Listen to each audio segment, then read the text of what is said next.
Get started here. A little later than usual, my apologies. All right.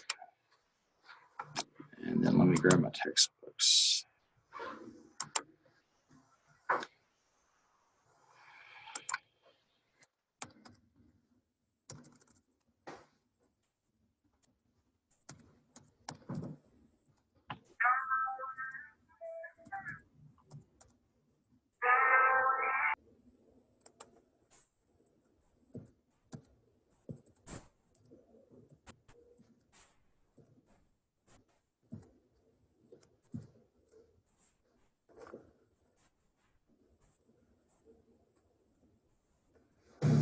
Okay, good.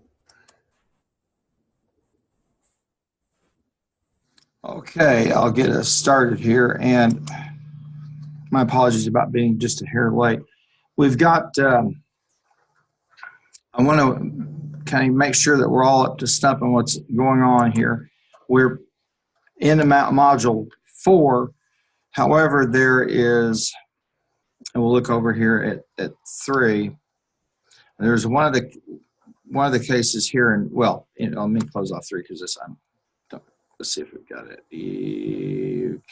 Okay, no, the resources are. I thought they were up here in 3, but they're down in 4. We're in module 4, and we've been kind of working ahead with the cases. And when I looked at the video for last Wednesday, we were at Janders and we talked about that. The last case of these 4 that I want to spend some time looking at is the leisure case, and just talk about it a little bit. And then I have, of course, provided you a key to upload. This is an airline, and just to try and put some meat on the skeleton, which is what we get with these cases. I have some resources there for you to take a look at. One of them, I have their airlines, Leisure Airlines, and I had taken their airports, got the addresses, and pasted them into a tool. It's called Easy Map Maker. So you can see they're on the East Coast, and they do milk runs, I think between Pennsylvania and I think maybe New Jersey as well, down into Florida. Now, I also wanted to give you a sense of, again, just to put a little meat to all of this, is I have a link there that shows you the airliner that they use. And as you can see, it's a small trunk line airliner. It's not one of the big ones. And then I've got some other I have a resource here on the revenue methods that airlines use to deal with fares. And there's the textbook also talks about this, using the revenue management models to handle that. Now, the bottom line, and we'll talk about this with leisure, is that all airlines operate in a highly capitalized environment. You say, what do you mean? Okay, first of all, you got to have a plane. All right. Second of all, you got to have a place to take off and a place to land. Now, the plane, most airliners, especially the small ones, don't buy their planes, they lease them. Okay. And what happens is the newer and the better planes usually end up in the United States and Europe by the firms that operate in that environment. And then what will happen is that if they get to a certain use life, they'll get refurbished and sold off to folks in Asia and in the third world. Now, there are some like South Korea, like China, like Japan, that have their own airlines, or they'll buy a plane outright. But I wanted to let you see that because it's a very unique problem, and the issue revolves around the fact that every minute you're not in the air, you're losing money. And so that's why you see such variations in fares, and that's why you see places, you see several Travelocity, Expedia, folks like that, who will go out and look for the best price on a seat. And why you'll see such variations, because the airline companies like Leisure use a revenue management system to try to say, okay, I want to maximize my contribution margin, or at least maximize my cash flow. And that's why you'll see such wildly varying costs of flights. It's simply because if they're within hours of a flight, say from Oklahoma City to Dallas, the attitude of the company is this: we're going there anyway, and it's better to have at least 10 people on board than none. And so they will cheapen the seats down to the point where they're almost losing money. But if they're in the air, that's to their advantage. Airlines have to pay a fee to land. They have to pay a fee to take off, and they have to rent physical space there in the airports so that they can take your baggage claim and all this business. If they're going to have a lounge, they have to pay for that as well. And obviously the big airports, Atlanta, New York, LAX, Denver, they're going to charge they will charge anything they want. So you already have fees built in and costs that you have to pay. So you already have a fixed cost for all intents and purposes. You have to have a crew, you have to have pilots, whether you fly one person from Dallas, Oklahoma City, if you're Southwest, or 100 or 500, it's the same cost. One of the things that the folks at Southwest did was to say, okay, if we can change the amount of time we spend on the ground getting planes prepped and then back in the air, we can add that many flights to our schedule. And with the additional flights on our schedule, we can do more bookings and generate more cash flow, etc. So leisure is operating in that realm, and one in which it's a very, very difficult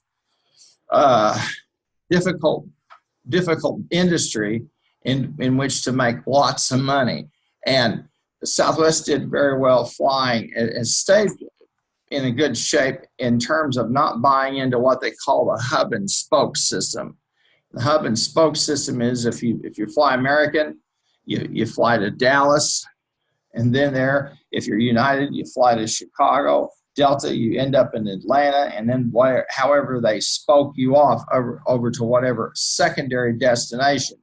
But they basically use those hubs as a way to optimize the number of passengers and the number of planes they fly out of the hub to the final destination. And so you and I get layovers. We get fly from here to there. I have to go through a truck line, etc. So leisure is an interesting case in the sense that they're working in a high fixed cost, high capitalized environment. And a very, very tough industry in which to make money. And just to give you a good idea, the folks over in I believe it's Dubai, I think the Emirates, built these massive planes, hoping that they could generate an economy of scale. And what's happening now is they're not able to fill those planes. And because they're caught in the same trap as everybody else, but with a huge, expensive airplane to fly. And it's trying to get an economy scale in the airline business is tough. You really can't do it. Although you might say, okay, well, if I've got 100,000 flights a year, sure. But every flight is different. And then you have to factor in stuff like bad weather, delays, all of those things that occur, and that's when the system really gets clogged up, and that's when you start really eating it badly because you got to pay people to get them into another plane, or you've got to compensate them because you couldn't get out, the weather was bad, etc. So the leisure case is a pretty interesting one, and the textbook also talks about the revenue management model that airlines use. The other type of business that's captured in this kind of problem or deals with it would be the lodging industry. If you build a hotel and you have X number of rooms, you have to have a certain percentage of occupancy, or you lose money for the day. And That's why, again, you have these sites out here that'll do arbitrage on airline seats and on lodging, because they also use revenue management models to try to handle their pricing at peak times, etc. So leisure is kind of a different critter of all of these cases that we looked at, and there are some ways that we can use it and work with that type of industry. Where management science techniques are probably the most useful is going to be in the logistical end of it, of trying to handle getting people from point A to point B. But I wanted you to see some of those links I've got there for you so you can kind of get a sense of the operational realities that they face. And what we're seeing happen is we're seeing, especially in an era of exceptionally cheap money, we're seeing a lot of little regional airlines being spun off from the larger ones, where they make a trunk line, say Oklahoma City to Tulsa, or Oklahoma City and Tulsa to Dallas, or Oklahoma City to Joplin. Smaller aircraft, sometimes a fixed wing aircraft. I've had some of those, and usually not a jet, but a smaller type, maybe a smaller jet, but one that seats 20, maybe 30, maybe 50 people. Not what you would expect if you took off from a major airport, including even over here at Will Rogers. So again, I wanted to just alert you to that and ask you to take a look at it, and then look at some of their airports and how they're lined out, because they're pretty typical of a small carrier and the issues that they face. And I wanted to do that. Also, I have a link here for you in terms of the economics of flying. And of course, Southwest was a pioneer in that, in their ability to chop a lot of time off the amount of time their plane is sitting on the tarmac. And that is getting the thing clean, getting it refueled, getting additional food in, beverages or whatever, so that it can get in the air quicker. And the math is pretty simple. If you can cut 10 minutes off of 50,000 flights a year, I don't know how many they do. You're talking about 50,000 minutes, 500,000 minutes, which doesn't sound like a whole lot, but when you start to translate it into hours in the air, okay, then it starts to become real money. And that was one of the secrets to their success, was that ability to turn planes around and turn around quickly. The other was to simply say, okay, we fly from point A to point B. We don't do trunk lines. And Herb Kelleher, who was the founder of Southwest, he died this last month he died, but he was renowned for some of his shenanigans, but he's also a tremendous leader. And the one thing that he did was he had an interesting paradigm in which he said his employees came first, the customers came second, and the shareholders came third, which is a different kind of an attitude. But what he was really saying was, if I'm focused on my employees and they're doing well and they're happy, they're going to do their jobs and find ways to save money, etc. And they're going, and because of that, they're going to turn higher profits, better revenue, and our shareholders will be happy, as well our customers. And for the longest time on Southwest, if you flew it, you usually had somebody who was one of the flight attendants. They'd sing, or they'd tell jokes, or they'd try to lighten the mood. And this is something else that he recognized that the airline industry had lost, and that was that flying is an experience. It's an experience type product. Now, let me tell you about my first flight real quickly, and this will help you understand. The very first time I flew anywhere, I was, I think, maybe 8 or 9 years old, and my parents decided to fly out to California to see my uncles. So here's how it worked.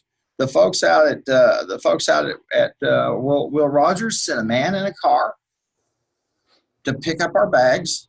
We got in the car. You were told be dressed up, so we're all dressed up like we're going to church. They drove us out to the tarmac, took our bags. We went inside. We flew. We had a nice steak dinner on the way. There was plenty of room in the seats. It was like a very glamorous experience. It was as good or better than first class now, or even business class. And that was just like, a deal. Today, if you fly, it's like riding in a bus or worse. Reminds me of the subways. You're riding in a bus. You're all crammed in there like cattle.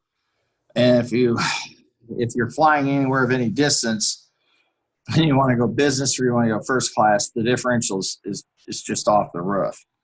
Well, all that being said, we're going to talk a little bit and spend some time looking at a technique here, and it's we have some cases here. We had the county and Foster, Gorman, Leisure, and I want to talk about the county case because it deals with a technique called data envelopment analysis. And so the textbook, we'll go over to page 218. Will play nice with me today. Okay. And these are some of the techniques used, and they say some advanced linear programming techniques. Data envelopment analysis, and we'll see it in the detail here, is a technique by which we take existing operations, like a set of franchisees who sell hamburgers or fast food, a set of hospitals, as they do in this case. And what we do is we build, based on those hospitals, we pull some inputs and some outputs that we think are key or essential, and we create we create a proxy or a standard against which all the other operations are evaluated. So that's why it's called data envelopment analysis, because we look at key performance indicators, and then we look at key inputs, and then we look at key performance indicators or key outputs, and we build what we call a composite model. And that becomes a benchmark against which we test everybody else. Now, they've got this county hospital, and they walk through and they walk us through this method. It's also a methodology. Methodology means a philosophy or an approach to something. Method means a particular procedure. The methodology of this approach is we can build some type of benchmark and we can test everybody against the benchmark. Now, across the street over here, it used to be Shawnee Regional Hospital. They're now part of a chain of hospitals. I don't care I don't care if they come on the TV and they tell you that they pray before they operate. There's one outfit in Oklahoma City. It shows the doctors and nurses praying before they operate. I'm hoping they were praying while they're in medical school, because this is not the time to be winging it if it's my body that's in there. But they're a chain, and they're managed as such. And I'm certain that they probably use a DEA on the folks that are over here use the data envelopment analysis or some derivative of it as a way to evaluate an operation. So there's some conceptual stuff that we need to walk through. So it starts over here on page 218, and we look at some of the system issues that they encounter, and they give us some input measures, okay? And they've got some things like the number of full-time equivalent non-physician personnel. Okay? Why would that be important? It's pretty simple. If I have too many staff, too many non-physicians, I've got too many people supporting the physicians. Now, there are standards out there. Probably the feds have some standards. There are probably state standards, professional standards that say for every surgeon, there's supposed to be so many surgical nurses. For every GP, there's supposed to be X number of nurses, physician's assistants, etc. So they have a benchmark. Now, I've noticed my physician is retiring this year. I noticed over the years that things changed rapidly for him. He was a GP. And I noticed that the waiting room went from maybe 10 or 15 people to 30, 50. I went in one day and there was 100 and so on people in the waiting room. I don't know how your physician can possibly give you personal care if they're looking at 150 people a day. And they work hard. They might have a 10-minute or 15-minute lunch break. They might be able to stop, but I guarantee you, over here now, they're all timed. People look at how many they look at how many patients they serve, etc. Everything is computerized. It's really changed. So it's part of this data development analysis, and part of the methodology is a belief that we can measure everything, and if we measure the correct inputs and the correct outputs, then we can really judge or tell whether to keep something open, to close it, or whatever. If you follow the news, or if you've done that, we have now a superintendent of schools in Oklahoma City who came in and has his plan for greatness, and he walked through the places, the schools that are going to be closed, the ones he's recommended. The school board's got to vote through that. But I can tell you now, as I listened to his language, I heard him use terms like inefficient. I don't know if education is like making widgets or selling hamburgers. I'm not sure that it's like that. And higher education today, we're under that same kind of pressure to say, we've got to get outcomes measures on you, and we've got to measure your incoming skills and all this stuff, and numbers of students in classes, and even things down to, are you attending class? It's called, a principle called ability to benefit. So that's why the registrar at the 6th or 7th week sends out her thing and says, who's not coming to class? Because the federal government, who gives out student loans, or they don't give them out, they back them up, says, if you've got people in there that are enrolled and they're not coming to class, who are they and why are they there? Now, a lot of this came from proprietary and trade schools that back in the 80s would go out and enroll homeless people in programs, and the homeless people never show up, but the school got the money. They might give some of the money to the homeless person. You say, that's incredible. Yes, it did happen. So that whole idea of the ability to benefit came about. It's the same issue now. Since when we went to NCAA, I'm not sure that anybody really understood the environment and the kind of compliance issues that can arise if you have attendance issues, etc. Well, all that being said, you can see here for these folks, they've got the number of full-time non-physician personnel, the amount spent on supplies, and the number of bed days available. Okay? Now, number 3 is an interesting one. I remember when my mother had what she called her October surprise, and that was my little brother when she was 47 years old. Can you imagine having a kid at age 47? Woo! My mother was tough, and it was the October surprise. She was in the hospital for 2 weeks. In those days, if a lady, if you had a child, you stayed a week or 2 at the hospital. Today, you've had the kid, maybe you're in there overnight, and they're running you out the door. Why? Well, it's about available beds. The more beds I have available, the faster the churn, the more money we make. And after all, hospitals and healthcare groups and folks like that, they're not about making money at all. They really have our best interests at heart. Okay? So we've got these measures, how many beds we got, and then we have the output measures. And notice these are things that are all quantifiable. The patient days of service under Medicare, okay? The patient days of service not under Medicare. You say, what does that matter? Very simple. If a hospital deals with a private insurer, they have a lot more leverage than they do in terms of dealing with the federal government through Medicare.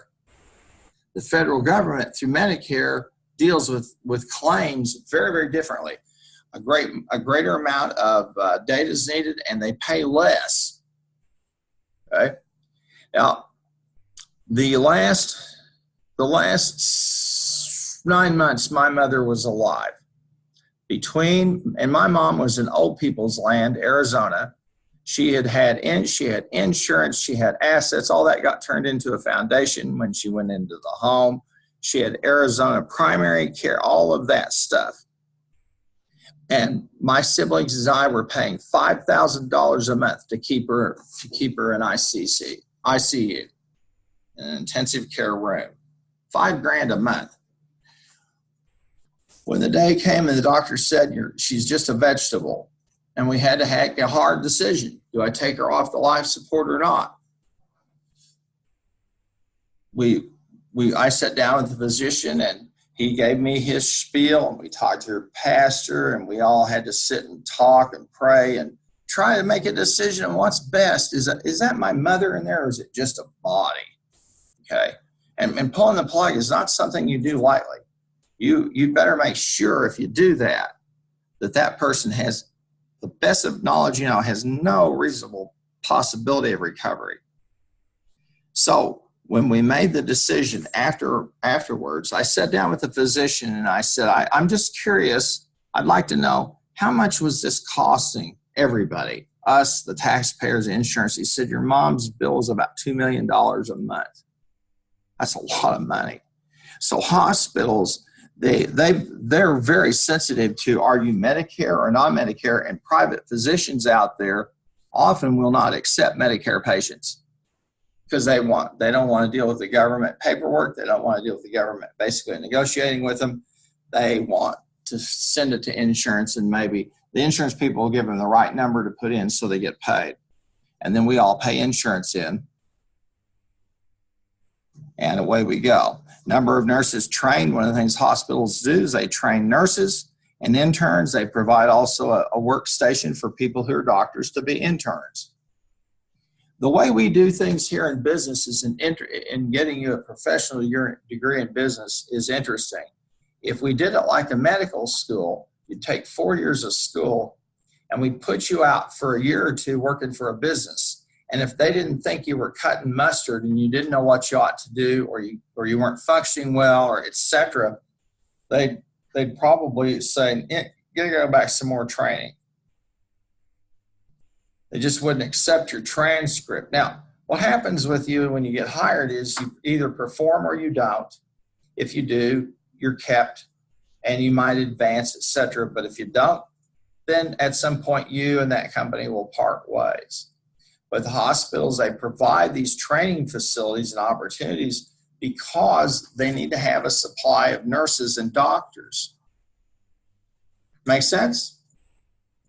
Understanding the mentality of DEA says, okay, we can build a composite and we can compare everybody against that composite. As much as I feel like that these quantitative tools are useful and important, I always will give you the caution that they're numbers, they're figures, they're maybe not reality. It's one thing, for example, to be in the emergency room over here in Shawnee, Oklahoma on Saturday night at 11 o'clock versus Oklahoma City Saturday night at 11 o'clock versus Chicago, a hospital up there, or a hospital in New York City, or a hospital out in Los Angeles, or Dallas or Houston. You will be far busier and you'll see a lot more stuff going on than you could ever possibly imagine. And so the environments are all different. Every environment is unique in its own way. But again, they will use these techniques to try to determine, do we keep an operation open, do we close it or not? And so it's important that you grasp the conceptual part. And it's also important, as I've said this many, many, many times, these tools are useful only to the extent that, one, you have good data that you input, okay? And good meaning it's valid, it's accurate. And two, that you have an experienced person who can look at that output and say, okay, whatever you get, and say, okay, I can put that into a context. That's why the experience factor in an industry is exceptionally important. These tools are misused so often it's not even funny, and it's becoming more and more of a thing in business where we really just evaluate companies and people on the basis of some kind of numeric data that may or may not have any validity. And it's like, let's say, I don't know, say Apple has an earnings call. They're about to announce their quarterly earnings. And they'll have an earnings call, which is a bunch of investors and people from Wall Street, and they'll have a conference call, and they'll talk about their operating results, and they'll reflect on, well, we thought we were going to make 19 cents a share, we made 17, and Wall Street goes nutty. They came in below, and once you've heard like on the nightly news or MSNBC, is everybody wanting to know, why do they come in so low? Why do they come in low on their earnings report? What's wrong at Apple? It's 2 cents off. Okay.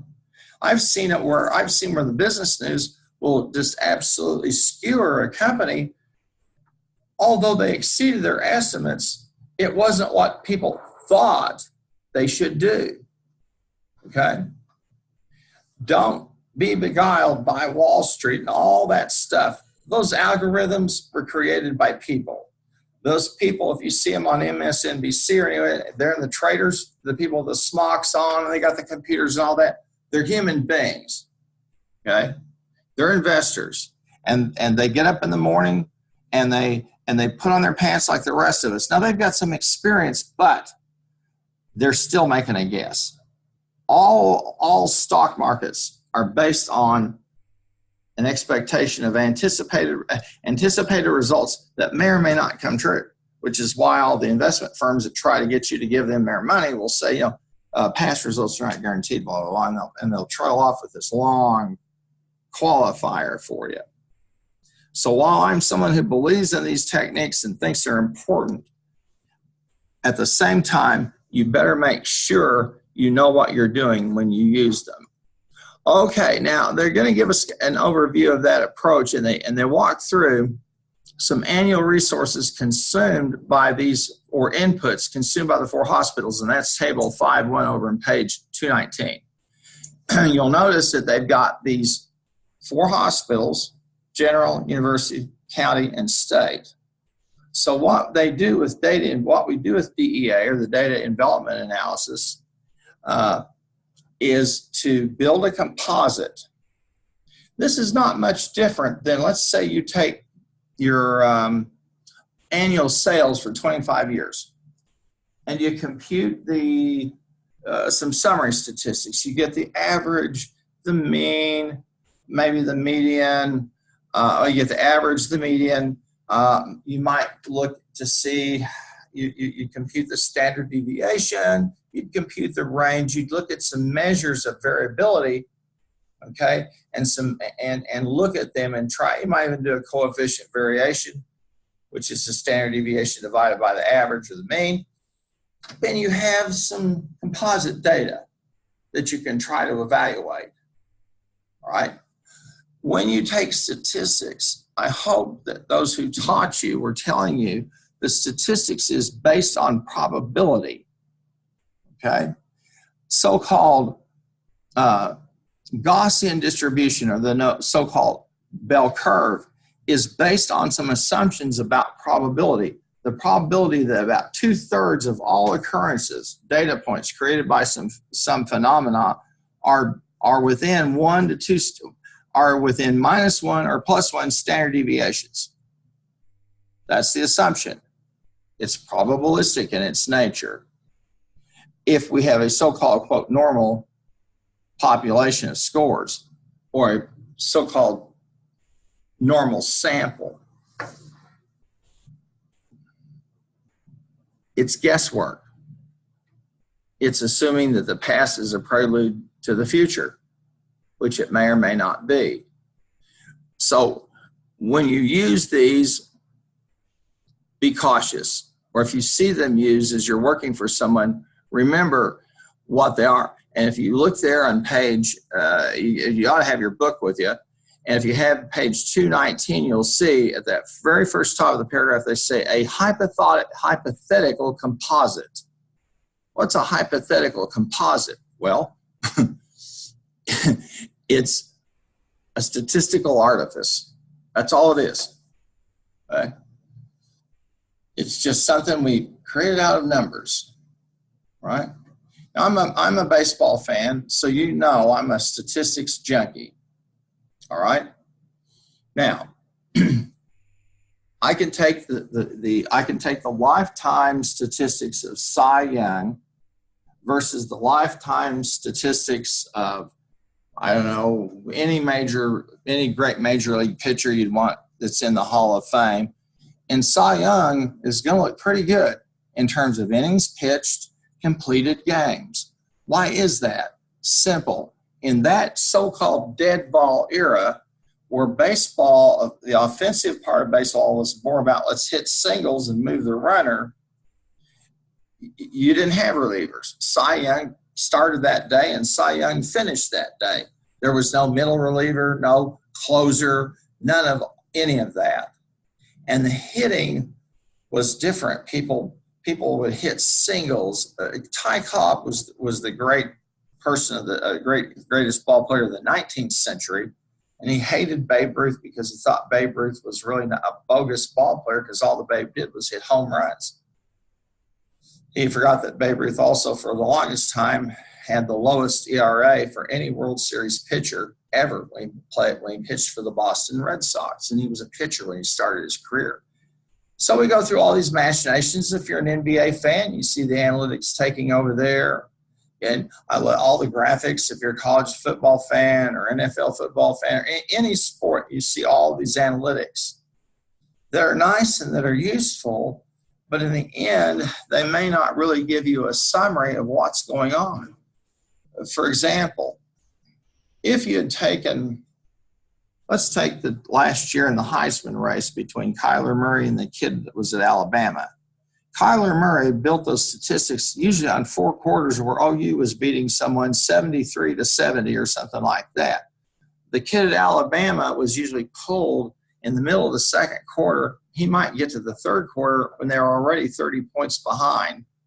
And they had such inept offenses facing them that they couldn't score, so they didn't need any more out of him. So his statistics were close, but they were really based on maybe half of a game. And you have to take those kinds of things in consideration, which the Heisman Trophy folks did not. And although I'm an OU fan, and I think Kyler Murray is incredible, I think the kid at Alabama probably got a broad deal for the simple reasons he played half a season. And he put up numbers almost as good as Kyler's. So you wonder if they'd have just left him in. If Saban had left him in, Alabama would have been beating people 60-10 and stuff like this. Everybody would be howling for his scalp, because it's not sporting to beat people into the ground. So that being said, you can see we got these input measures, and we're going to look at them. And then notice as you come down into the middle of page 219 there, you have these weighted measures, okay? This is, again, based on portfolio theory. And when you took your intro to finance, you should have learned about portfolio theory, which basically says I take a set of assets and I invest in them, okay? And I have a probability that I'll get the expected return, and then I get the composite of that, and I've got what I think my portfolio is going to do for me. It's the same process here. If you take a look, you're going to see the weights that are applied, the inputs and the outputs for each of those hospitals, okay? And with that weighted, with everything weighted now, we've added in one more little fudge number that lets us build things up to where we can start to work with a probabilistic answer or a semi-probabilistic answer because we've weighted each of them. And if you come down, you'll see Here are the annual services, the outputs provided by those hospitals. Now, you said, where did you get the probabilistic stuff? Well, if you look there right above table 5.2, you're going to see that the approach requires the sum of these weights equal 1. Anytime you see that, it's a probabilistic estimate. It's about probability. You as business managers and future owners need to understand that probability can be a very harsh master or mistress, whatever terms you would want to use. Probability can fool us. Probability can help us. It's sometimes you get what we call the black swan effect, where every guess you make is the wrong one. So they show us the weights that are applied there, and they're all to equal 1. So we're going to have those things weighted. And then we see the raw numbers here for each of these entities. Does this make sense to you so far? Yes? No? So it couldn't be this simple. It truly is. It's just a matter of putting the thing together. But I want you to see this so that, and I included this case specifically because you're probably going to be working in these situations more times than you care to count. Now, over on page 220, you're going to see, then they start with the Medicare patient days for the composite hospitals and the weights for each of those, okay? And then you'll see, based on that, they build the composite, and those are shown down in 5.2, and you'll see the weighted for this is the Medicare patient days, and for each of those hospitals, they've got those laid out there. Figure 5.1 shows us the whole kit and caboodle in terms of the 4 actual operating entities versus the composite. Okay? Now, there's a fallacy out there. Unfortunately, all of you in this room were victims of it. There's a fallacy out there where the people here at this institution were victims of it. There's a fallacy out there that a lot of companies are victims to. And it's this. It's called the equifinality of inputs.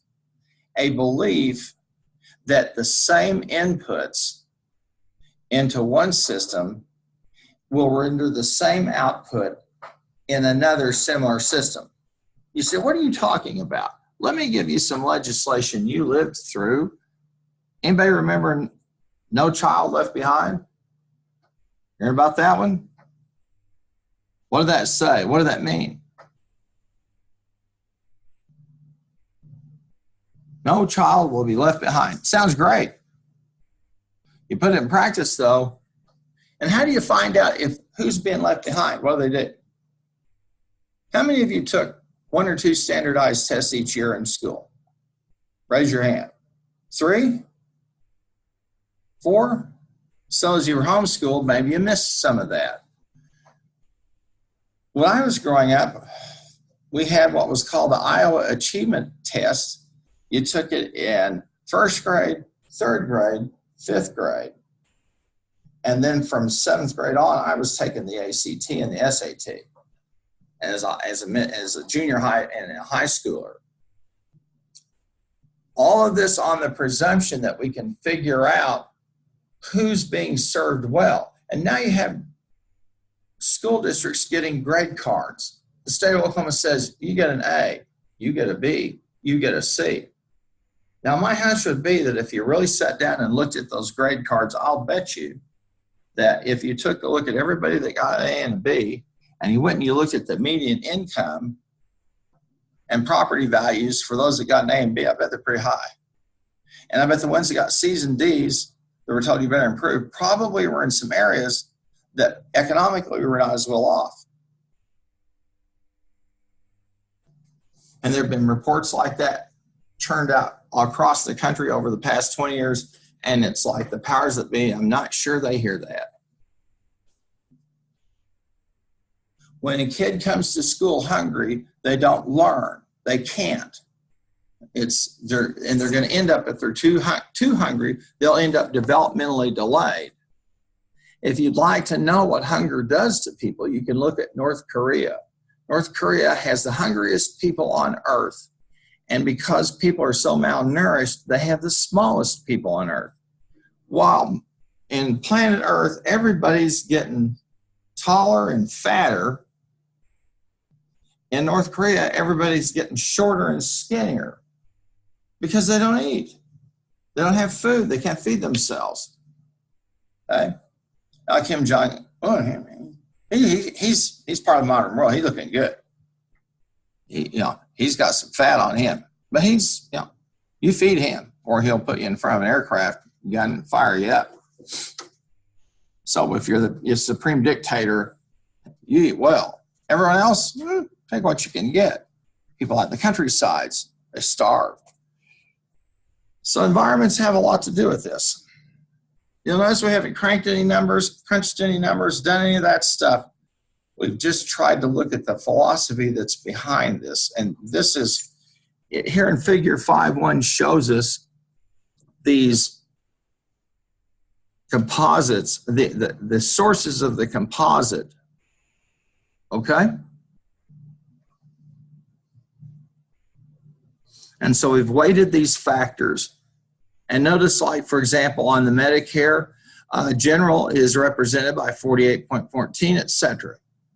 So we're using a weighting method on them. Now, over on 221, they show you some of the other weights in terms of non-Medicare, nurses, interns. But right at the very top of page 221, they say this, okay? The Medicare patient for county pause is 36.72, the output constraint. And so they're saying that these weighted figures, okay, should be equal to or greater than county hospitals' weighted value. And so we've built a constraint.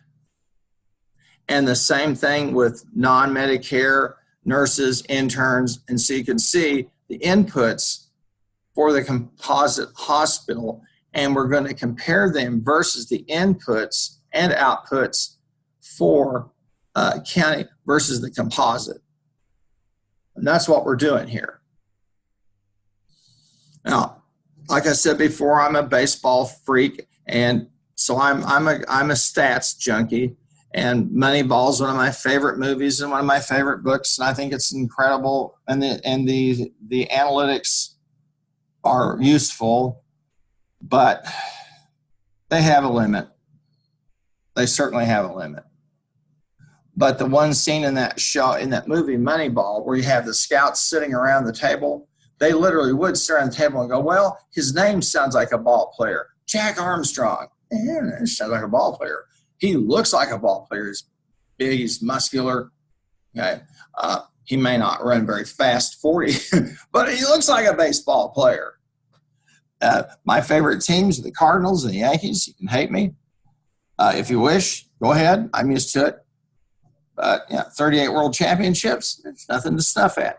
But as I've watched these teams use analytics, the one thing I saw with the Yankees over the years that's been consistent, which I found interesting, is that if you play for them, you are clean shaven, no beards, no sideburns. It's all. And why do they do that? Why do they do that?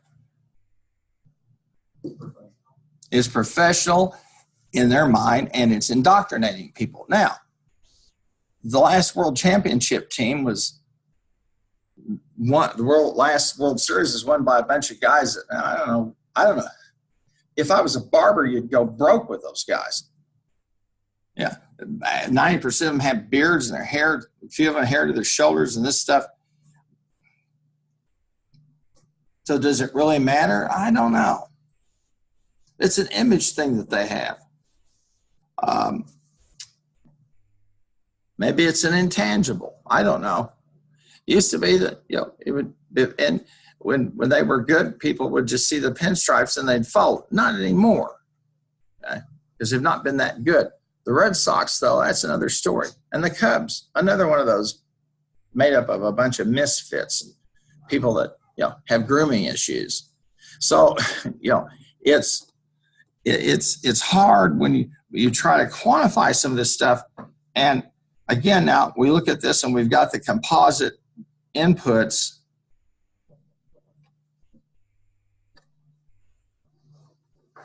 And then we begin to build our constraints. Well, I appreciate your time. We've gone over a little bit. And so Wednesday we'll finish up DEA and we'll look at a couple of other cases and we'll call it a week, okay?